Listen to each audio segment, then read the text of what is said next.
Assalamualaikum warahmatullahi wabarakatuh. Semangat Bapak Ibu ya. Hari ini saya akan menyampaikan sebuah program yang luar biasa, yaitu program penurunan berat badan gitu ya. Nah, jadi secara statistik di Indonesia ini Bapak Ibu ya, kasus kelebihan berat badan itu meningkat terus. Bayangkan tahun 2007 itu hanya 10,5% dari penduduk Indonesia. Tahun 2018 naik 2 kali lipat lebih, 21,8%, hanya dalam waktu 10-11 tahun. Dan tahun 2022 kemarin sudah 27,2%, atau kalau di angka orangnya gitu ya sekitar 75 juta orang ya, dari 270 sekian juta ya. Nah, yang menarik adalah ini perputaran uang di bisnis penurunan berat badan ya.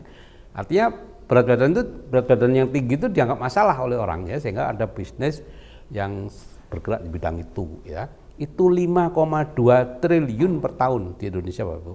Ini bisa kita sebut sebagai pemborosan, tapi bisa juga kita sebut sebagai peluang, terserah ke mana kita melihatnya gitu ya. Nah, sekarang kita lihat definisinya dulu deh. Jadi yang disebut kelebihan berat badan itu apa sih? Ada beberapa patokan ya. Ada yang mengatakan indeks massa tubuh lebih dari 25 ya.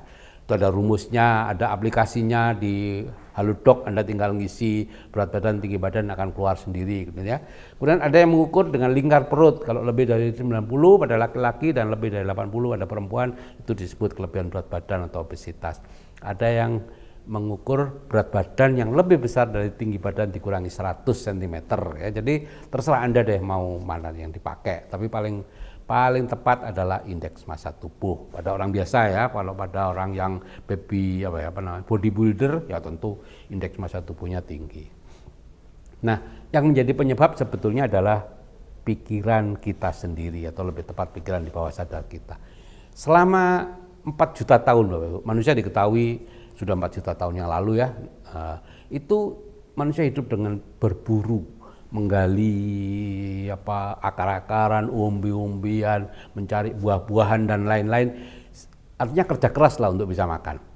Sehingga semakin banyak dia makan, digunakan untuk bekerja, akan semakin besar badannya dan bisa menguasai orang lain. Ya, jadi kita kan ingin menguasai orang lain kan, sejak dulu sampai sekarang tetap aja itu sifat manusia. Sehingga kita selalu berteriak dalam bawah sadar kita ya, makan supaya badan kita menjadi besar dan kuat. Sayangnya, bukan sayangnya ya, untungnya dalam 200 tahun terakhir ini makanan sudah berlimpah. Kita tidak perlu lagi terlalu kerja keras secara fisik untuk mendapatkan makanan. Akhirnya apa? Makanannya masih tetap makan banyak ya, karena masih berteriak makan, tapi penggunaannya menjadi sedikit sehingga akhirnya terjadilah kegemukan itu gitu ya.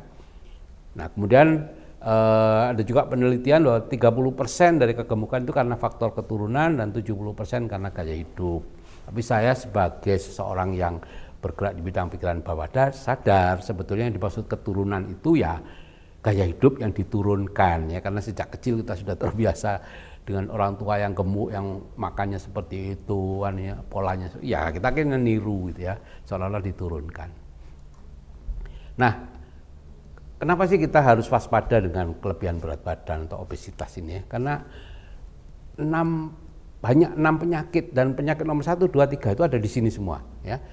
Yang pertama kardiovaskuler, seperti jantung koroner itu nomor 1 ya, stroke itu nomor 3. Kemudian diabetes tipe 2 itu resisten insulin, itu menjadi berbagai macam juga, akhirnya berhubungan dengan stroke dan lain-lain. Dan kanker ya, itu juga merupakan penyakit nomor 2, pembunuh nomor 2. Gangguan kesuburan ya, orang yang kesuburannya menurun. Osteoartritis ya, lutut kita sering sakit. Dan yang terakhir sleep apnea.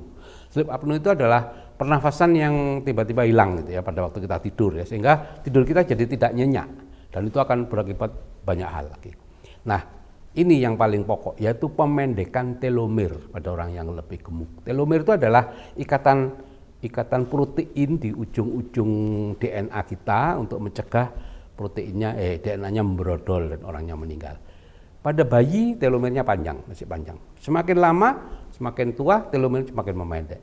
Nah, pada pasien dengan kanker, dengan kegemukan, itu telomernya pendek. Dan itu bisa ditingkatkan kalau badan tubuhnya dinormalkan, olahraga dan seterusnya, itu telomere bisa dipanjangkan lagi yang dihubungkan dengan panjang pendeknya umur kita. Ya. Nah, karena itu ya, karena ini menjadi masalah, orang sebetulnya sudah tahu bahwa berat badan itu masalah, tapi banyak orang yang tidak peduli. Yang mereka yang peduli pun pada akhirnya nggak peduli karena sudah mencoba berbagai macam, umumnya berakhir menyedihkan, gagal, mati yoyo, meskipun sudah mengeluarkan uang banyak untuk membeli paket ini, paket itu, dan lain-lain. Dan saya juga sudah mencoba, saya sekeluarga itu sudah mencoba, Bapak Ibu. Sejak anak kecil saya sudah mencoba untuk menurunkan berat badan, tapi tetap aja naik turun kayak yoyo. Dan baru aja saya belajar bahwa ternyata memang saya mengabaikan faktor-faktor. Ada 6 faktor, Bapak Ibu, ya, yang harus kita penuhi kalau kita ingin benar-benar menurunkan berat badan secara stabil dan berlangsung seumur hidup. Yang pertama harus ada balance nutrition, ya, nutrisinya seimbang, ya. Itu nanti ada aturannya. Kemudian yang kedua, kita harus melakukan exercise, ya, meskipun ringan dan lain-lain, untuk anukan otot, membesarkan otot. Kemudian ini yang penting, harus ada produk penunjang, ya, yaitu jenis suplemen, serat, protein dan lain-lain. Karena apa? Karena makanan kita pada umumnya kekurangan itu, dan akibatnya jelek kalau kita kekurangan itu. Jadi harus ada produk-produknya untuk penunjang itu. Kemudian ada coach atau pelatih, ya, sendirian tidak mungkin, Bapak Ibu, itu masalah bawah sadar. Dan ada komunitas, ya, lagi-lagi kalau kita sendirian, ya, akan berbeda dengan kalau kita melakukan bersama-sama. Dan kemudian ada journaling. Journaling itu ya semuanya dicatatlah dulu, ya, makanannya masuk, olahraga yang kita lakukan dicatin aja sampai akhirnya itu menjadi sebuah kebiasaan. Nah, jadi di MB dengan sistem Dwaca, ya, ada yang namanya Nutrilite Fast Fit, yaitu program solusi untuk menurunkan berat badan dalam 21 hari dengan cara mengoptimalkan metabolisme lemak. Jadi itu, Bapak Ibu, kenapa saya dulu naik turun, karena saya tidak mengoptimalkan metabolisme lemak, cuma mengurangi masukan saja, lemaknya tetap, ya.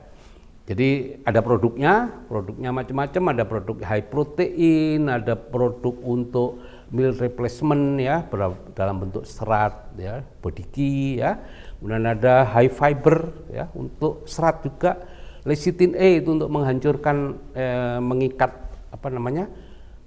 mengikat lemak yang ada di usus, ada green trim itu untuk menghancurkan lemak yang sudah kadung masuk ke dalam diri kita. Kemudian ada Phytobite, ya, protein bar, ya. Jadi dalam hal itu kita harus banyak makan protein, Bapak Ibu. 1% dari berat badan kita, berat badan ideal itu proteinnya, ya. Jadi itu ada 7 macam produk, ya, yang nilainya tidak mahal, ya, hanya 3,5 juta. Bayangkan di luar itu 8 juta, 15 juta, bahkan ada yang 20 juta per paketnya, gitu, ya. Nah, ada starter pack 2 itu untuk orang yang sangat aktif, ditambahkan Nutrilite Daily di situ, ya, ada yang diganti. Hingga ya murah lah, 3,7 untuk selama 21 hari kita akan dibimbing sampai berat badan kita turun dan kita punya kebiasaan baru yang akan terus berjalan, ya. Dan ada juga pemeliharaannya. Saya sendiri sih sudah sejak dulu, ya, minum ini Nutrilite High Protein Body Key untuk kesehatan. Tapi ternyata ini bisa juga dipakai untuk menurunkan berat badan. Jadi ya itulah, saya dulu tidak punya coach. Sekarang saya jadi coach, ya. Jadi ada program solusi 21 hari, ya. Dan Bapak Ibu yang mendapatkan video ini, silahkan untuk mengukur BMI Anda dengan aplikasi Halodoc yang mungkin juga akan dikirimkan oleh orang yang mengirimkan video ini, ya. Atau Anda ukur lingkar perutnya, ya. Kalau BMI-nya lebih dari 25 atau lingkar perutnya di atas normal, ya, di atas standar tadi untuk perempuan 80, untuk laki-laki 90, hubungi orang yang mengirimkan video ini untuk masuk ke grup WA komunitas Nutrilite Fast Fit, ya, di situ Anda akan mendapatkan coaching, ya, tentunya, ya, beli produk dan lain-lain. Nah, itu memang syaratnya, Bapak Ibu. Oke, saya kira itu yang bisa saya sampaikan. Selamat membuat keputusan demi masa depan kita. Apa gunanya kita punya uang banyak kalau badan kita tidak sehat? Oke, terima kasih Bapak Ibu. Sampai jumpa di puncak sukses. Saya kira wassalamualaikum warahmatullahi wabarakatuh.